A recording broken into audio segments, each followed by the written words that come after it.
আসসালামু আলাইকুম, সবাই কেমন আছেন?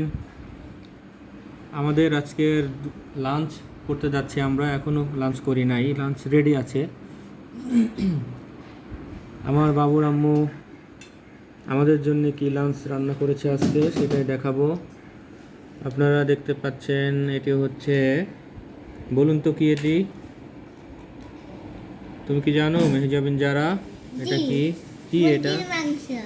এটা হচ্ছে যে লেয়ার মুরগির মাংস ভুনা করেছে বাবুর আম্মু। আসলে তার অনেকগুলা গুণের মধ্যে একটা গুণ হচ্ছে সে এক্সপার্ট রাঁধুনি। সে মজার মজার রান্না করতে পারে। আমাদের জন্য আজকে তার এটা প্রথম উপহার। এরপরে যেটা দেখব সেটা হচ্ছে সে পুঁইশাক ভাজি করেছে।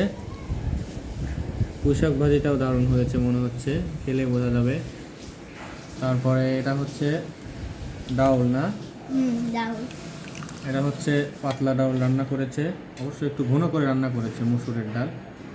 আর সবচেয়ে শেষ আকর্ষণ যেটা, সেটা হচ্ছে পায়েস, এটা হচ্ছে যে সেমাই।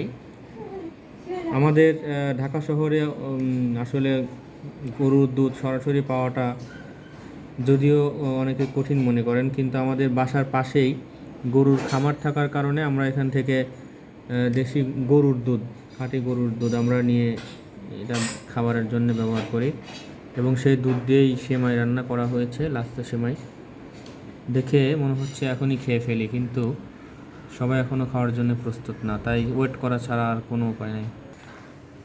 সবশেষ আকর্ষণ যেটা বাবুর আম্মুর হাতের তরকারিগুলো দেখলাম, সেগুলা খাবো হলো এটা দিয়ে। পোলাও রান্না করেছে, খুবই মজার দেখতে, যেমন অনেক আকর্ষণীয় লাগছে। আশা করি খেতেও ইনশাল্লাহ তেমনই মজার হবে। সবাই ভালো থাকবেন। আসসালামু আলাইকুম।